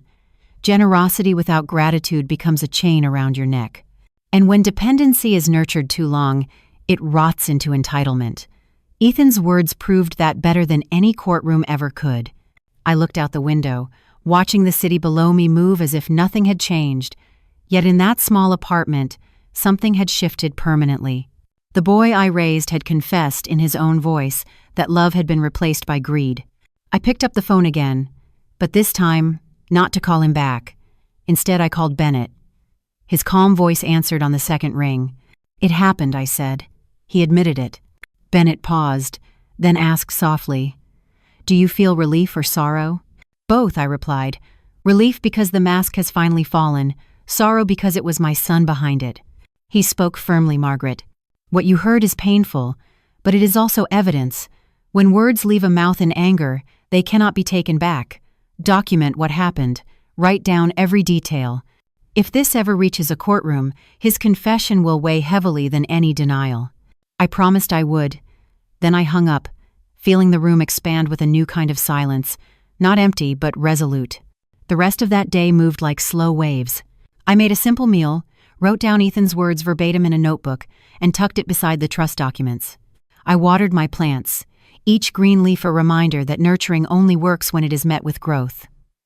By evening, the city lights glittered outside my window, but I felt no pull of loneliness. Claire and Ethan's world had cracked, and the fracture line was visible now. Without my support, their debts would surface. Without my silence, their reputation would strain. The life they thought was secured by my obedience was unraveling thread by thread. As I prepared for bed, I placed the keys to my apartment on the nightstand. They gleamed under the lamplight, not as tokens of what they wanted to steal, but as symbols of what I had chosen to protect. I whispered to myself, dependency is the seed of downfall, and tonight, that seed had begun to sprout in their lives, not mine. I slept with calm dreams, the kind that come only after truth has been spoken aloud. And in that sleep, I felt stronger than I had in years. The rumor arrived the way rain does in late afternoon, first as a whisper on warm air, then as a certainty that wets the ground. I heard it in the lobby when I went downstairs to collect my mail. 2 tenants by the potted ficus were murmuring in voices that sounded like concern but carried the crisp edges of curiosity. Someone on the 3rd floor said the young couple with matching suitcases had gotten a notice from their landlord. Another neighbor said she saw a moving truck idling by their building last night and then pulling away empty. By the time I turned my key in the brass box and pulled out a stack of envelopes, the words had settled into a sentence that seemed to hang above the marble. Ethan and Claire might be evicted. I slid the envelopes into my bag and let my face remain neutral. The pendulum clock on the wall ticked with the calm certainty of cause and effect. My own breath fell into rhythm with it. I did not linger to feed the rumor or starve it. I have learned that some storms are strengthened by attention. Silence can be a strategy when the truth is already on its way. Back upstairs, I placed my mail on the kitchen table and stood for a moment, listening to the apartment breathe. The city outside moved with its usual purpose. A bus exhaling at the corner, a dog barking, stretching into a yawn. Inside, quiet gathered like a shawl. My hands reached for the kettle because muscle remembers what the mind forgets. Steam rose, tea leaves darkened the water. In the reflection of my window, I saw a woman who had learned to wait without shrinking. The phone buzzed against the table. Joseph's name appeared. I answered, and he spoke without prelude. "Thought you should know, Miss Margaret. I saw the building manager at their place when I took out the trash last night, paper in his hand. You can always tell by how he holds it when it is not good news. I thanked him and asked after his knee. He said the weather made it ache, but news like this warmed it up, which made us both laugh more gently than the joke deserved. The kindness in his voice loosened a knot in my chest I had not noticed. After we hung up, I turned the rumor over in my mind, not with delight but with acceptance. Consequences were arriving like the clock's weight when the chain is pulled, not vengeful. Inevitable. I walked to the bookcase and lifted the graduation photo as if the wood frame could answer a question. The boy with the crooked tassel did not answer. The man who had recently called me something that was not my name was elsewhere now, perhaps pacing a small kitchen as he tried to rearrange facts into a shape that would comfort him. I placed the photo back and returned to the window, where the city still refused to care about the dramas happening inside its rooms. That indifference steadied me. We are all small under the sky. The only control we get is our character. Before noon, another ping. A message appeared from a number I did not recognize, a polite greeting followed by a simple request. Could we meet at the Beaumont Hotel lounge that evening for a small post-wedding gathering? It was signed by one of Ethan's former college friends, Marcus, a name that rang a bell from stories about pickup games and midnight pizza. He said the group wanted to smooth things over, that he knew emotions had run high. He used words like bridge and misunderstanding that made me press my lips together to keep from correcting him. Not because he was unkind, but because language tries to rescue the guilty as often as the innocent. I replied with gratitude and agreed. Not to perform, to be present. When people expect you to defend yourself, sometimes the most disarming act is to hold your ground quietly and let others sort themselves out on your stage. The rest of the day moved in small tasks and measured breaths. I watered the fern on my windowsill and wiped a circle on the countertop that did not need wiping. I wrote one line on a note card and propped it by the sink where sunlight would touch it late in the afternoon. Silence is not absence. It is posture. The pendulum clock ticked from the hallway, as if underlining every word. Anticipation does not need frenzy. It needs stability. By early evening, I dressed in something simple that made me feel like my own person, not a guest in someone else's argument. The elevator hummed its small song, and the lobby greeted me with that hotel scent that tries to smell like success. The Beaumont had polished floors and chairs that held people up straighter than they usually sit. In the lounge, a grandfather clock stood guard near the bar. Its pendulum swung with deliberate grace, a brass heart beating where anyone could see it. Marcus rose when I approached. He had the build of a man who once took sport seriously but now had a gentler kind of strength, the kind that comes from choosing decency in rooms where it is optional. He introduced himself and thanked me for coming. There were 5 or 6 others, a few faces faintly familiar from photographs on Ethan's shelves. They had the look of people who wanted to do the right thing, but were waiting to see how uncomfortable it would be. Claire arrived late, trailing a perfume that filled one's mouth with flowers. Ethan followed, a step behind, his shoulders squared a little too aggressively, the way guilt sometimes dresses as confidence. We sat in a circle of low chairs. The clock's chime announced the hour as if narrating the scene. "Good evening," the manager seemed to say. "Here are some people preparing to learn." Marcus cleared his throat and began. "Thank you for coming. I do not want to pretend I understand all the circumstances, but those of us who have known Ethan a long time thought a conversation might help. I saw what happened at the wedding. We all did in one way or another. Things were said. Things were done. Maybe we can find a way forward." I listened without changing my expression. Claire crossed her knees and smiled in the way of people who have rehearsed their faces. Ethan avoided my eyes, staring instead at the coasters as if they might give him a line to speak. My hands rested open on my knees. I could feel the small tremor that comes before an earthquake, not outside but within. Marcus looked at me. "Mrs. Hughes," he said, his voice carefully respectful, "I also heard some things today, about notices, about pressures. Everyone is talking.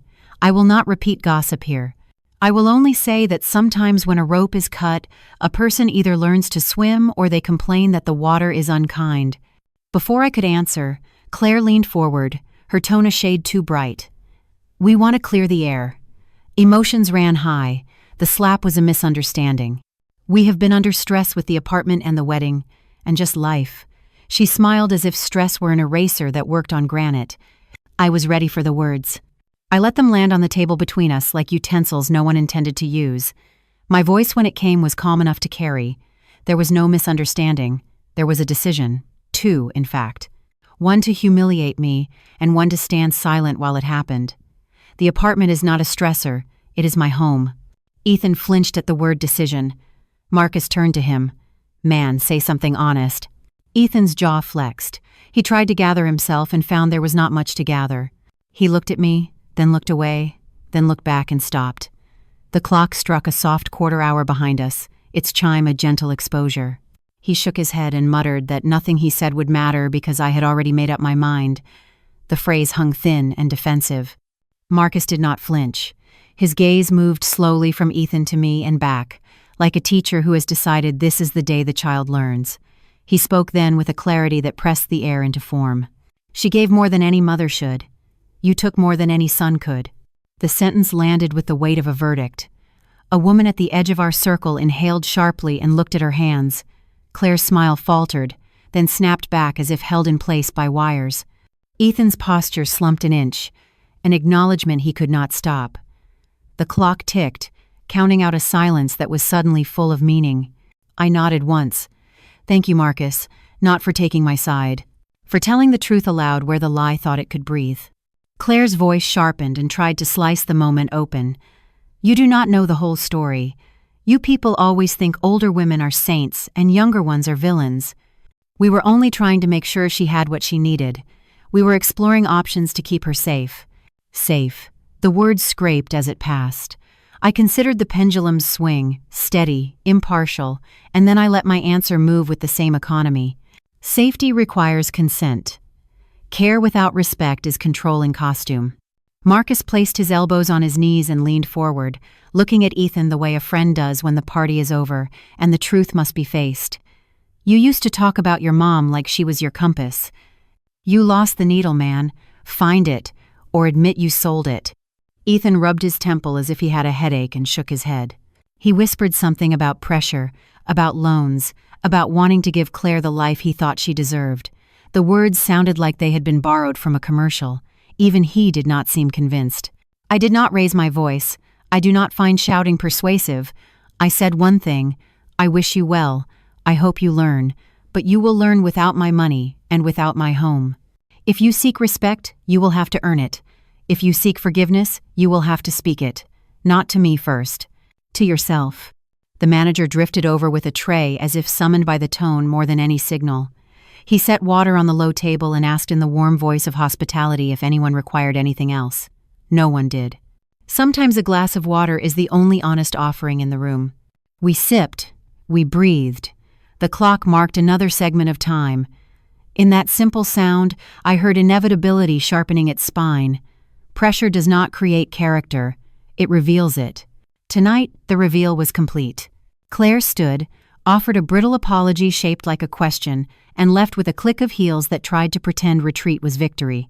Ethan followed, saying he needed fresh air, not realizing that air is freshest where shame has been acknowledged.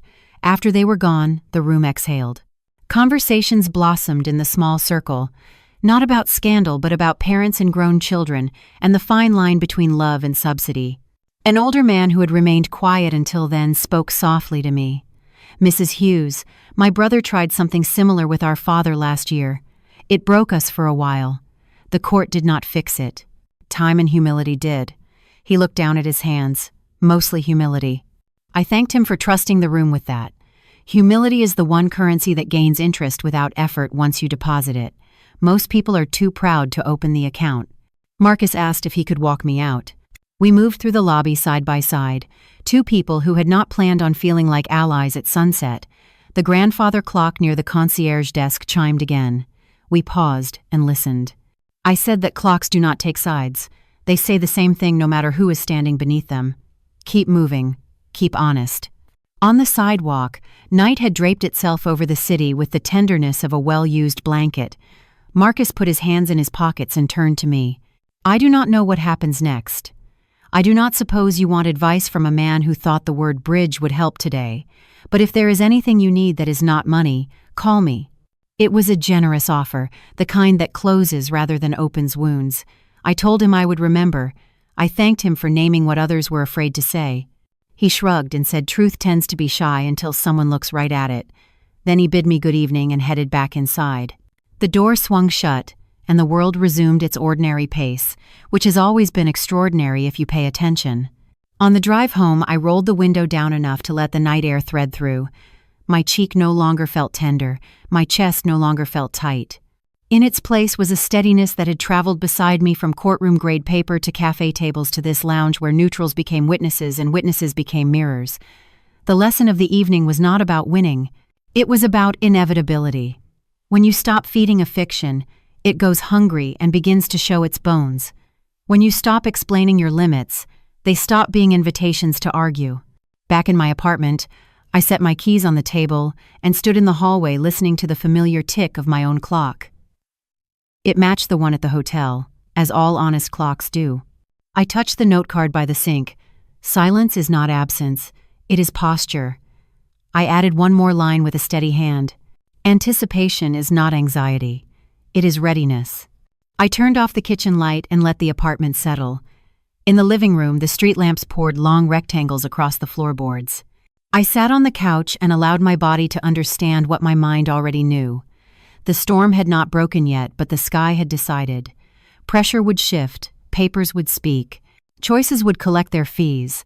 I did not need to speed anything up. I did not need to slow anything down. I needed only to stand where I had promised myself I would stand, which is to say within the boundary I had drawn when the glass shattered and the music learned how to hear.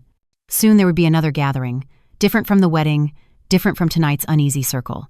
A celebration that pretended to be a casual evening, yet would become a stage where truth would walk in its own shoes. I could already hear, in the distance of near time, the sound that would announce it. Not applause, not gasps, a clock striking the hour in a room lit for joy, where the light would also reveal debt and decision. The pendulum swings once, then once again. The sound of inevitability arriving polite and on schedule. I rose and went to the bedroom. I slipped the worn quilt up to my shoulders and turned onto my side, where the pillow remembers the shape of my head. Before I closed my eyes, I thanked the day for its witnesses. Marcus for his sentence that fit the moment like a key. The older man for his reminder that humility can repair what courts cannot. The manager for water carried without an agenda. The clock for keeping time without fear. And quietly in the dark, I thanked myself for the restraint that allows truth to grow its own voice. Somewhere across town, a notice sat on a kitchen table, its printed words more honest than any justification. Somewhere, a young couple rehearsed explanations that would not hold. Somewhere, a friend who had remained silent tonight stared at the ceiling and decided to trust his instincts next time. The city used its endless lungs to pull us into tomorrow. The clock kept its promise. I slept with the window cracked to let the night say what it needed to say. Not that I was right, not that they were wrong.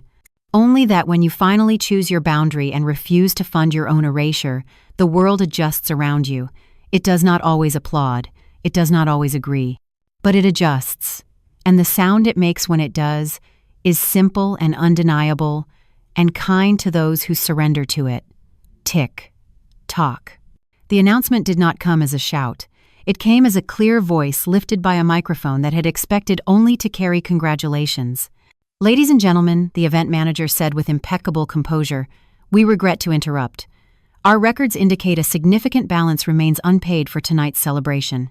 He paused just long enough for the strings of the quartet to sag into silence. "Payment is due now." The room reacted the way a field does when the wind changes direction all at once.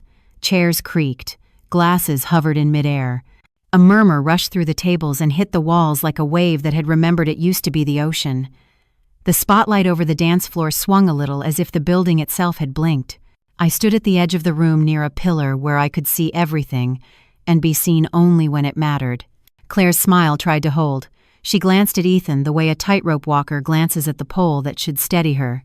Ethan's jaw tightened. The manager approached with a tablet in his hands, his suit unruffled by the strange gravity that follows debt when it insists on being noticed. He spoke with precision that did not leave space for negotiation. "The guarantee on file has been withdrawn. Alternate payment required before midnight." Time forked. In one path, Claire laughed and waved it off as a misunderstanding. In another, she cried and blamed the system. She chose both and neither. "This is an error," she said, too loudly for the shape of the room. "My mother-in-law can explain." Every head turned the way sunflowers turn toward light. I have not moved yet. The lessons of the last months have taught me that timing is architecture. You do not enter a scene before the door you chose is fully open. The quartet set down their bows. A photographer lowered his camera as if someone had told him this part would not be in the album. In the middle of the floor, the cake stood like a monument to optimism. The manager held his line. "Without payment, our policy requires that we suspend service. Staff cannot remain on the clock indefinitely." He looked not at me or Claire, but at the guests in general, as if to remind them that spectacle could not be catered on credit. Claire repeated herself as if repetition might become currency. She gestured toward me with a stiffness that made one wrist tremble. "She has the resources. She always has. She can fix this." Ethan finally found his voice, and it came out flat. "Mom, please. We have guests. Just help us now, and we will work out the details later." The word "please" hung in the air like a coat borrowed for an occasion. I stepped forward into the aisle between tables. The spotlight moved as if curious and brushed a pale circle across my shoes. I did not rush. Rushing is for people who fear the truth will run away if they do not catch it. I stopped at a respectful distance from the manager and the couple. My hands were empty. No purse, no checkbook, no apology to rent. "Thank you for informing the room," I said to the manager. "Your staff deserves clear policies and fair treatment." He inclined his head with the gratitude reserved for those who understand that order is not the enemy of joy. Claire opened her mouth to direct the scene, but the scene had decided it would direct her. A guest near the back coughed into the hush and then swallowed the sound as if it had broken a rule. Ethan's eyes were glassy with something that was not yet humility. He lifted his hands in a gesture he used as a boy when he wanted to show he had nothing to hide. "We will pay," he said. "We just need a little more time. Can we do it tomorrow?" The manager remained courteous. "Payment must be secured tonight. If you have an alternate guarantor, we can process it now." Claire shifted tactics so quickly you could hear the gears grind. "Margaret," she said with a brightness that did not reach her eyes, "we know you were only upset. This is your son's wedding celebration. Surely you do not want his guests to leave under a cloud." I let her words hang, and then drift to the floor where all unearned demands belong. In my periphery, I saw Marcus among the guests, his face unreadable, his hands folded like a man at a service where truth has finally decided to preach. I kept my voice level. Respect is earned, not demanded. A ripple went through the room. It sounded like an agreement discovering its courage. Claire flushed and turned to Ethan. "Do something." Her whisper carried because desperation rarely knows how to lower its volume. He stepped closer. "Mom, let us handle our marriage our way, but help with this one thing. Just tonight. Then we will talk." He tried to hold my gaze the way a person tries to hold water. It spilled anyway. "No," I said. "Not to punish you. To teach myself that enabling is not love. Payment is your responsibility. Boundaries are mine." Something in the room shifted from curiosity to witness. People who had come to dance now sat still, absorbing. The manager exhaled as if the air had chosen a side. He nodded to his assistant, who began to signal the staff. Service paused the way a breath pauses before a decision. Claire's veneer cracked. She pointed at me with a finger that trembled with anger that had lost its cover. "You are doing this to us on purpose. You want to ruin our night because you are jealous and old and—" She stopped because Ethan touched her arm. For a heartbeat, his face revealed shame. Then he masked it because habit is stubborn. I addressed the manager. "You are within your rights. If the couple cannot provide payment, please proceed as policy requires. Guests should not bear the cost of another's choices." The assistant dimmed one row of lights. The spotlight, as if trained by a better teacher than the rest, remained bright and landed squarely on the pair in the center. Their skin gleamed too white under it. Claire flinched as if light itself had become a witness for the other side. Ethan's voice dropped into pleading. "Mom, please." His knees softened. The room's collective breath tightened as if watching a glass tip on a table. Claire realized what he was about to do and tried to stop him because pride often arrives late but loud. He sank anyway. The sight of my son kneeling was not triumph. It was ache. It was the end of the rope. He looked up with eyes that finally saw me rather than the role he had assigned me. "I am sorry," he whispered. Fix this, and I will make it right. I will pay you back. I will apologize. I will do anything." Claire went down beside him, not from humility but from necessity. Together on the floor under the spotlight, they looked like a tableau someone might carve to study the shape of consequence. Her voice hitched. "Please, Margaret, think of family. Think of appearances." Appearances! There it was again, the altar on which so many sacrifices are made. I felt a sadness so clean, it almost glowed. I wanted to lift him. I wanted to go back to the bleachers and the dandelions. But love without wisdom is just fuel for a fire that never learns. I knelt too, because authority does not always stand, and I lowered my voice so it would carry without harshness. Ethan looks at me. He did. The boy came to the surface for a second and brought air with him. "You will stand on your own feet when you stop expecting others to hold you up. I forgive you as a mother forgives because love is not a ledger, but forgiveness is not credit. This is not mine to pay." He closed his eyes, and a sound left him that was half breath, half regret. His shoulders trembled once. He opened his eyes and searched my face for loopholes. I gave him my steady blank door. It is easier to find a handle when you accept that a door is not a wall, but you still have to knock. I rose. The spotlight followed because whoever controlled it understood the story. I stepped back until I was out of the cone of light. It stayed on them.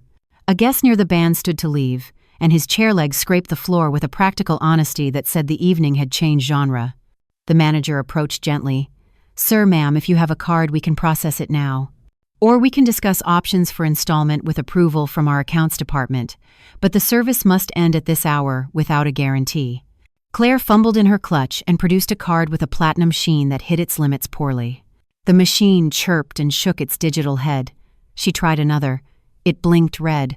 She glanced around the room as if generosity could be summoned by eye contact. People looked away, not out of cruelty, but out of the instinct that says you do not invite a drowning person to pull you under when you cannot swim. Marcus stepped over, not to rescue but to be kind. He offered Ethan a hand up. "Get on your feet, man." His tone was firm without malice. He looked at the manager. "They will leave now. Send the bill to the address on file and copy their counsel." Claire let out a small sound that might have been a sob if pride had allowed it to be honest. Ethan stood with Marcus's help and then released his hand quickly as if independence could be achieved. He faced me one last time, mouth open, then closed, then open again. He found only one true sentence. "I am sorry, Mom." I nodded. "When you are ready to be more than sorry, you will show me." The words were not a door slam. They were a porch light left on for someone who had not yet decided to come home by the path where apologies walk instead of drive. Around us, guests collected their coats. Laughter did not return, but soft conversation did, the kind of people murmur when they have witnessed something they know will live as a story told in kitchens long after. The band began to pack instruments with a professional tenderness that made me want to hug each of them for being artists in a room that needed grace. The staff moved through aisles, blowing out candles that had burned bravely above centerpieces. Each tiny puff of smoke lifted into the spotlight beam and turned silver before it disappeared. The cake stood as if confused by the plot. A child near the back asked if he could still have a slice, and his mother said gently, "Not tonight, sweetheart. Some things wait." Claire clutched Ethan's arm. "We are leaving," she said with her voice pitched low and sharp. Her hair caught the light and sparked like something expensive that cannot keep you warm. She glanced at me with a look that had no place to land. Then she looked away. They walked toward the exit through a corridor of polite space that opened for them and closed behind them, not cruelly, simply with the natural finality of air returning to where people are not. I turned to the manager. "Thank your staff for me. Your clarity honored them and us." He inclined his head again with that small relief people feel when a difficult task is met with respect. As I moved toward the side door, a woman touched my elbow. Her face was unfamiliar, but her eyes were the eyes of someone who might have been me in a different city 10 years ago. She said quietly, "My daughter talks to me the way your daughter-in-law talked to you. Thank you for not apologizing for the wrong thing." I held her gaze. "We do not owe our children our erasure." Her mouth trembled and then firmed. She nodded and slipped back to her table, where her husband waited with their coats. Outside, the air was cool and honest. A breeze moved across the parking lot carrying the scent of rain that had not decided yet. I stood under a light that did not know it was pretending to be a moon. The building behind me hummed with the mechanical sounds of a place putting itself away for the night. Guests filtered past with murmured good nights, and the relief people feel when a narrative finally admits what it is. I watched Ethan and Claire at the far edge of the lot, arguing softly with a rideshare driver who did not want to wait while they searched for commitments that had left them. Their voices blurred into the soft white noise of a fountain near the entrance. The spotlight that had found them inside did not follow out here. The world's light is less theatrical. It tells the same truth with less drama. I walked to the curb where the valet stood with the quiet patience learned by people who witness many happy nights and a few that are honest. He recognized me from earlier and asked if I wanted my car now. "Not yet," I said. "Give it another minute." He nodded and turned his gaze to the horizon, the way men do when they sense that privacy is part of service. At the edge of the sidewalk, a small cluster of guests lingered. Marcus among them lifted a hand in an understated salute. I returned it. No words. I did not need any. The sentence he had given me earlier still hung in the air like a benediction. "She gave more than any mother should. You took more than any son could. It is difficult for shame to stand up after truth pronounces it." A bus sighed at the corner and rolled away. The moon lifted itself a little above the hotel roofline and remembered its ancient job, to shine without taking sides. I exhaled. The pulse that had kept time with the room began to slow. The showdown had not been a victory lap. It had been a boundary made visible under a bright circle of light. Respect is not inherited, it is earned. And earned things rarely arrive by demand. The valet brought my car forward with gentle efficiency. He opened the door and stepped back. I slipped into the driver's seat and took one last look at the building. Through the glass, I saw staff clearing plates and consolidating flowers into buckets that would be taken to a hospital in the morning. Life is very good at repurposing what celebration leaves behind. I started the engine. The radio came alive with a song about beginnings that did not know it had wandered into an ending. I turned it down to a murmur. As I pulled away, I passed Ethan and Claire at the curb. She stood with her arms wrapped tight against her own ribs. He looked tired in a way that could be redeemed if he chose to attach it to humility. They did not see me. Or maybe they did and decided not to wave. I did not honk. I did not slow. Some lessons require distance to grow roots. The road took me home with a familiarity that did not insist on metaphor but allowed one anyway. Streetlights marked the way like small absolutions.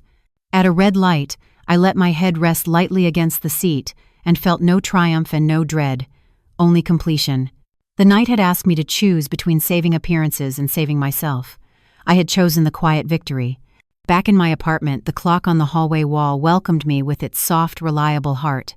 I set my keys down, and the sound they made was not a demand and not a fear. It was a return. I poured a glass of water and stood by the window where the city had resumed its work of being many lives at once. Somewhere in it, a couple practiced accountability for the first time or the last. Somewhere, a manager balanced a ledger that now told an honest story.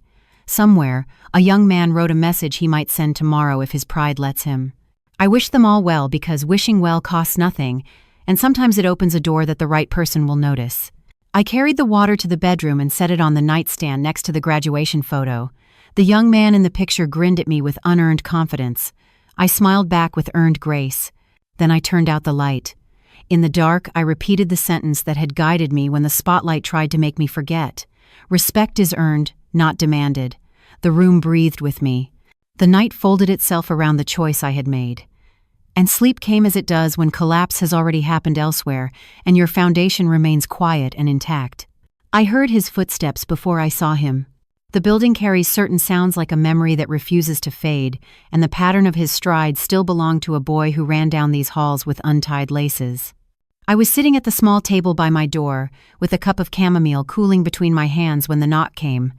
Not timid, not bold. The kind you give a door when you are not sure if you want it to open. I stood and let the chain stay set for a moment while I looked through the peephole. Ethan filled the circle of glass with eyes that had not slept, and a jaw that held words he did not know how to spend. The hallway light made him look younger than he is, and in that trick of illumination, I saw the boy with the crooked tassel for a heartbeat before the man returned. I slid the chain free and opened the door a hand's width. The scent of rain drifted in from the stairwell even though the forecast had promised a dry night. The weather does not always keep its promises. People do not either. He said my name. Not Mom, not Mother. Margaret. It was a strange choice and a truthful one. He wanted to step around the past into a role where he could negotiate as if he were in a boardroom, and names become tools in such places. The hallway hummed with the low sound of pipes and faraway elevators. Our conversation would have to be its own heat. "Ethan, what brings you here this late?" He shifted his weight and looked past me into the apartment, as if the couch and the bookcase might help him. "I need to talk. Just a few minutes. I do not want to make a scene. Scenes do not need a crowd." I stepped back one small pace but did not widen the door. "Speak." He took a breath and let it out in a rush. "We messed up. I messed up. Claire is panicking, and I cannot think straight. The manager at the venue sent the invoice. The bank is calling. The landlord is different now." His words stumbled and tried to form a line. He swallowed, and his voice went softer. "I said terrible things on the phone. I was angry. I did not mean them the way they sounded. The way they sounded was the way they were." I kept my hands on the edge of the door so I could feel the wood warm. I let the quiet locate its own place between us. Silence can do its work if you allow it time. He pressed on because people who fear silence will try to outrun it. "I came to apologize. I came to say I am sorry for what I called you and for not stopping Claire at the wedding. I came to say I was wrong. That is the beginning of something, and the end of nothing." I nodded once. "Thank you for bringing those words to the door. They belong here. They have farther to go." He flinched a little at farther. "Pride hears distance and thinks rejection. Humility hears distance and thinks path." He rubbed his temple and attempted a smile that had nothing to lean on. "I have been thinking. Claire is complicated. She gets carried away. She did not grow up with a lot, and that makes her want to prove something. We both said things we should not have. Maybe we can reset. Maybe you can help us get back on our feet, and we can start again from a better place." There it was. Half repentance, half request. A cracked bowl was held out to be filled before it was even washed. I felt the old ache stir because love remembers softening like muscle remembers stretching. I had to be careful with that memory. Softening is not always saving. "Ethan," I said evenly, "I hear your apology. I hear your explanation. One of those belongs to the future. The other belongs to the past. If you want to step forward, you cannot drag the past like a suitcase and expect me to carry it." He exhaled and stared at the floor the way he did as a child when I asked who tracked mud over the rug, and he knew the answer. He lifted his eyes with an effort that made me want to ease the weight, but I kept my posture. He said he had been looking for work all week, and that the calls back were slow, that the bills did not care about character arcs, that Claire had packed a bag and gone to her mother's sister for a few days because she could not stand the apartment without the furniture they had rented. He said sorry again, softer, as if this one might enter in a way the first had not. The apartment behind me held its breath. The plant by the window leaned toward the morning it could not yet see. The photograph on the shelf observed the scene without taking sides. I thought of all the years I had spelled love in small chores and quiet checks and unquestioned rides. I thought of the rope metaphor I had written to myself and the way ropes can pull or bind. I thought of the paper trails that now lay in vaults and files that would not bend under pressure. And I thought of a sentence that had arrived in me weeks ago and stayed, a sentence I had polished with use until it fit my mouth like a tooth. "It is never too late to choose dignity," I said, "even if you never do." He absorbed it as if it were a foreign phrase that required translation. His face moved through surprise into hurt, into anger, and then into something that looked like understanding but was not ready to be trusted. Dignity. He tried the word and found it heavier than he expected. He leaned a shoulder against the door frame, the way tired men do when they do not want to feel how they are leaning. "I keep replaying the spotlight," he whispered, perhaps not realizing he had spoken aloud. The way it felt when everyone looked, and I could not stand up without looking smaller. I never felt that kind of small. Small is where growth begins. I did not say it. He was not asking for the truth. He was asking for relief. I let him talk. "Claire said you set us up. She said you planned all of it to humiliate us. She said you wanted to show everyone that you still hold the power." He looked at me hopefully, as if I might agree to an easier villain and free him from the harder mirror. No. The word was simple and complete. I spoke it the way a judge speaks an instruction to the court. I acted to protect what is mine and to stop what is not right. If humiliation arrived, it came on a train, your choice is scheduled, you can catch a different train now. The station is open and the ticket is worth and true, but I do not sell tickets. I am not a counter. I am a door that closes when people try to move in without rent or respect. He winced. The image of rent cut neat lines through his composure. His lips opened and opened again. I could see him reaching for the familiar phrases that had worked on me before. They did not come. He shook his head, and he did not say please. Some part of him understood that the word had already been used poorly. He let go of the door frame and stood straighter. For a moment, I saw the boy who put himself between me and other children's laughter, who told them that a car can run on pride and it will get you home. Then I saw the man who had traded that pride for appearance. And then I saw a third figure behind both, a person who might exist if he chose the right next sentence. He tried this one. What do you need from me? It was the most honest thing he could have asked. It placed responsibility where it belongs and dignity where it can breathe. I let myself feel the tremor of relief before I answered, because joy wants to race ahead and claim a victory it has not yet earned. I said what I needed with the precision of someone who has practiced. Accountability. A job. A plan that does not include my money. A real apology that does not use the weather of your marriage as cover. Time with a counselor who will not pat you on the back when you try to explain your decisions as circumstances. And after all that, if you want to know me again, you knock as a son who respects the woman he is visiting. He held the list like a fragile dish and turned it back and forth to see where it might crack. He nodded more slowly than he would have a year ago. He said, all right. He said, I will try. He said, I want to do better. He did not say, I promise. He did not say, I will. Half remorse stood beside half resolve. The two halves looked at each other and did not yet know how to shake hands. I did not congratulate him for trying. Trying does not need applause. It needs continuity. I told him there was one more thing. When he looked at me, I spoke as a mother who will always love, and as a woman who will never again sign her love in ink that erases her. I forgive you. That does not reopen the accounts you closed. Forgiveness is not funding. He closed his eyes and let his head rest briefly against the frame. The contact looked like supplication but felt like fatigue. He said thank you, and it did not sound like a strategy. It sounded like water.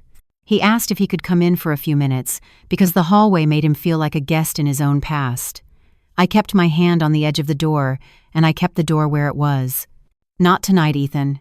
You came here to say what you needed to say, and you did. Let that be enough for one evening. Boundaries are not punishments. They are shapes that keep us honest. He swallowed and nodded again. He stepped back and put his hands in his pockets the way he did at 12 when he did not know where to put them. He said he would let me know when he had news about a job. He said he would send the name of a counselor a friend recommended. He said he would not bring Claire here. He stopped and looked toward the stairs and then back at me. He added that he knew now he had not just lost my money at the hotel. He had lost my trust. He said he did not know how long that takes to rebuild. I told him trust grows like a garden and that people who expect fruit in winter have not learned the seasons. We stood in the old quiet of final time. The building breathed. A neighbor's television murmured the end of a sitcom. Somewhere, a pot lid clinked against a stove. The smallness of other lives comforted me. My life could be small again, too. Small and honest in mine. He took a step backward, and then another. He did not try to move forward again. He said, "Good night, Margaret," in a voice that could have carried my name as a stranger's or as a witness. I answered, "Good night, Ethan," as if placing a pebble on a grave and a seed in a pot at the same time. Both acts are true. One honors what has ended. The other waits for what might begin. I closed the door until the latch met its catch with a soft click. The hallway light threw a brief gold wedge across my entryway and then withdrew. I set the chain gently, and the metal whispered as it slid into place. My hand stayed on the lock for a heartbeat while I let my body learn the lesson my mind had decided. Then I turned the deadbolt, and the sound it made moved through the wood with a satisfying finality. The lock does not argue. It simply keeps its promise. The apartment received me the way a room receives someone who has finally chosen it. I set my back against the door and exhaled. Relief uncoiled from my ribs like a long-held breath. There were no trumpets for this victory. Only the soft applause of a heart that knows it has done the right thing when the wrong thing would have felt easier for a minute and impossible tomorrow. I took my cup from the small table by the entry and warmed the tea again. Kettles are good for that. They do not ask why you return to them. Steam rose in clean lines. I carried the cup to the window and stood with the city spread out below like a quilt sewn by strangers. Somewhere down there, a man who looked like my son was walking home under streetlights, thinking about fences, not walls. Somewhere, a young woman was packing and unpacking the same bag, deciding which version of herself fit best inside. Somewhere, a manager was closing out receipts and writing a note to thank the staff who handled the difficulty with dignity. The world makes room for consequences and for choices. Both keep the gears honest. When sleep tugged, it did so kindly. I left the mug in the sink, turned off the lamp in the living room, and let the apartment become the quiet I earned. In the hallway, my clock kept time with the faithfulness of an old friend. I stopped beside it and touched the frame. Thank you, I whispered to the space itself. Not for shelter. For being the place where I remembered who I was. Morning came the way good mornings do, in pieces that join each other without needing to be told. First, the pale light pressed its shoulder against the blinds, then the birds worked their throat muscles into a chorus, then the radiator sighed like someone content to begin again. I woke before my alarm and let the stillness show me the shape of the day. I made coffee because it helps thoughts line up. I put toast in the old toaster because habits deserve respect when they have served without complaint. I opened the window a thumb's width to let the cool air lay a hand on my face. I sat by the window with the cup between my palms and watched the street become morning. A delivery truck idled at the corner and then moved on. A woman with a red scarf walked her small dog in careful loops. A bus stopped and opened its doors with that gentle hydraulic sigh that always sounds like forgiveness. I felt no urgency to be anywhere but here. I had nowhere to run from and nothing to chase. That kind of calm does not arrive as a gift. It is claimed. The photo of Ethan's graduation sat on the sill where the light could find it. I turned it slightly so the glare would not wash out his smile. The boy in the picture belonged to me as a memory, and not as a map. The man from last night belonged to himself, and to the road he will choose. I do not own that road. I only own my threshold. A knock sounded lightly from somewhere else on the floor, and for a moment the old quickness rose, then realized it did not have to. The knock was not mine to answer. I sipped my coffee and thought of the line I had spoken at the door and how it had landed. It is never too late to choose dignity, even if you never do.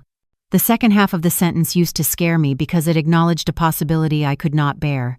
Now it steadied me because it returned the decision to its rightful owner. Mine is to choose for myself and to witness others without surrendering what keeps me whole. The sun reached over the top of the building across the street and dropped a square of gold onto my table. I moved the keys into that light and watched them shine. They no longer looked like objects to be demanded.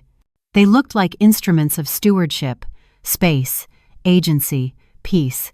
I curled my fingers around them and felt their honest weight. Then I set them down again. I did not need to hold them to know they were mine. I wrote 3 sentences on a card and placed it where I would see it each morning. Begin with clarity, continue with kindness, end with boundaries intact. The card looked plain and strong against the wood. I thought of the door last night, and the way the lock turned with that small, confident sound. In stories, people often think that the door closing is the end, but the sound that matters comes after, when the room settles and the light finds the person who stayed. I carried my coffee back to the window and let the day widen. I did not pray for my son to return quickly. Quick returns rarely last. I asked for steadiness to be on the ground wherever he stood. I asked for humility to find him before pride did.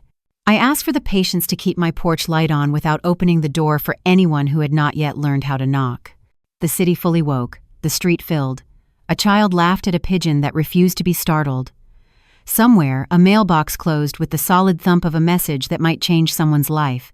Mine had changed enough for now. I was content to watch the morning do its work.